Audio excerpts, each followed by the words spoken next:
Hello friends, welcome back. Today we learn about lesson number 2 of Beehive English NCERT textbook. The lesson name is The Sound of Music. So the lesson is divided into two parts as a two stories of two individual personalities. So first one is Evelyn Glennie, जिसके बारे में हम आज पढ़ेंगे. तो Evelyn Glennie was a girl who was deaf, but she was not deaf since her childhood. वो 8 साल की थी तब उन्हें पता चला कि she had some impairment, hearing impairment. Okay, so she used to listen to sound without hearing. Yes, she used to listen to sound without hearing. अब हम सब सोच रहे कि यार म्यूज़िक को बिना सुने कोई कैसे सुन सकता है ना. म्यूज़िक तो सुन के ही किसी को समझ आएगा, किसी को पता चलेगा कि क्या बोल रहा है, क्या गा रहा है इंसान. But no, music can be felt, music can be fell through vibrations. Okay, so she was the girl who used to feel music. She used to feel music with the vibrations. So sitting at a railway station and train arrives. मतलब कि story कैसे start होती है, story railway station से start होती है कि वो एक रेलवे स्टेशन पे बैठी हुई थी और वो एक ट्रेन में जाने वाली थी, जो ट्रेन सीधा रॉयल एकेडमी ऑफ म्यूज़िक जो कि लंदन में है वहाँ जा रही थी. Because she took admission there through audition and she scored the highest mark in that audition. Okay, so she was sitting on the railway station and she felt the arrival of the train through the vibration of a train, not by the honking of the train. फिर story flashback में जाती है, flashback में जाती है. So what, क्या पता चलता है कि she was 8 years old when her mom came to know that there is something wrong as she could not listen when her mother called her name to play piano.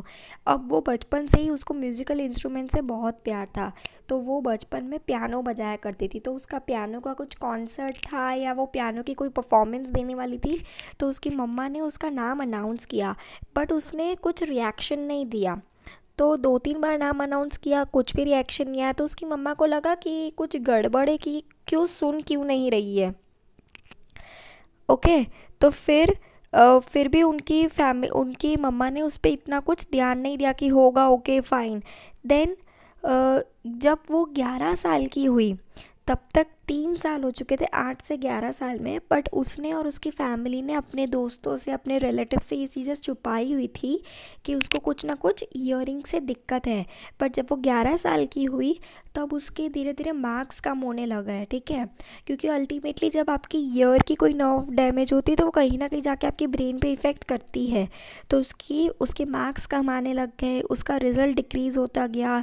तो teacher ने एक दिन parents को बुलाया और parents ने क्या किया, डॉक्टर को दिखाया, क्योंकि टीचर एंड हेड मिस्ट्रेस ने बोला था कि आप प्लीज़ किसी स्पेशलिस्ट को दिखाइए. तो जब वो किसी स्पेशलिस्ट के पास गए, ईयर स्पेशलिस्ट के पास, तो उनको पता चला कि the daughter was having hearing impairment और उसकी एक नर्व जो थी वो डैमेज हो चुकी थी. ठीक है, धीरे धीरे होते होते. तो फिर उसको एक डेफ स्कूल में एडमिट किया, क्योंकि नॉर्मल स्कूल में वो अब पढ़ लिख नहीं पा रही थी. ठीक है, तो उसको एक स्पेशल स्कूल में एडमिट किया. एंड वहाँ पर उसने एक दिन देखा कि एक लड़की थी, वो जाइलोफोन बजा रही थी. Now xylophone is an instrument जिसमें पियानो जैसी ही बहुत बड़ी बड़ी कीज़ होती है. ठीक है, तो इवेलिन को भी वो शुरू करना था, पियानो बजाना था, जाइलोफोन बजाना था. बट वहाँ के teachers were not that motivating. वो हमेशा बोलती थी कि नहीं, तुम लोग नहीं बजा सकोगे क्योंकि you are deaf and you are studying in a deaf school. Okay, तो once upon a time in that particular school वहाँ पे एक तबला टीचर थे. तो उन तबला टीचर ने देखा कि इवेलिन को इंटरेस्ट है जाइलोफोन में, तो उन्होंने उसकी हेल्प करी और उसको लेके गए अपने साथ एंड अपने पास बैठाया और तबले की 2 से 3 बीट बजाई. तो जब जैसे जैसे बीट बढ़ती जा रही थी, अलग अलग बीट्स बज रही थी, तो इवेलिन को अपनी वेस्ट यानी कि अपनी कमर के ऊपर और कभी कमर के नीचे वाइब्रेशंस फील हुई. तो उसने म्यूज़िक को फील करना शुरू किया कि मतलब जब बीट की इंटेंसिटी बढ़ती है तो मुझे यहाँ फील होता है, बीट की इंटेंसिटी लो होती तो मुझे इस बॉडी पार्ट पे फील होता है. तो उसी तरह इवेलिन ने नोटिस किया अलग अलग वाइब्रेशन को अपनी अलग अलग बॉडी पार्ट्स पे. तो जब तक वो 16 ईयर्स की हुई थी, मतलब 11 साल से लेकर 16 साल, around about 4 to 5 years of age, उसने म्यूज़िक को फील करना सीखा. तो जब तक वो 16 साल की हुई थी उसने यूके का टूर कर चुकी थी बैंड के साथ, अपने ऑर्केस्ट्रा के साथ, because she had started giving performances in group, okay. But then उसने सोचा कि अब मैं इतनी फेमस हो गई हूँ, मैं इतना अच्छा परफॉर्म कर रही हूँ, तो मुझे अब सोलो परफॉर्म करना चाहिए। तो उसने अब सोलो परफॉर्मेंस शुरू करी और एक रॉयल म्यूज़िक एकेडमी नाम की म्यूज़िक एकेडमी थी लंदन में, वहाँ पर उसने ऑडिशन दिया एंड ऑडिशन में उसने सबसे हाई स्कोर किया। और फिर उसने 3 या 4 साल जितने का भी वो कोर्स था वो उसने परस्यू किया, ठीक है। फिर जब वो कोर्स परस्यू करके जब बाहर निकली तो शी वॉज़ अ परकर्शनिस्ट, मतलब कि she was a multi musician, वो बहुत सारे इंस्ट्रूमेंट्स बजाना जानती थी।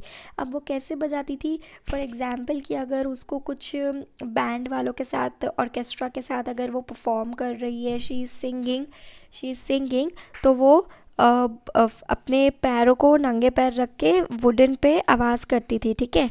देन इन 1991 में रॉयल फिल्हार्मोनिक सोलोसिस्ट ऑफ द ईयर का उसको अवार्ड मिला, means the best solo singer in the country.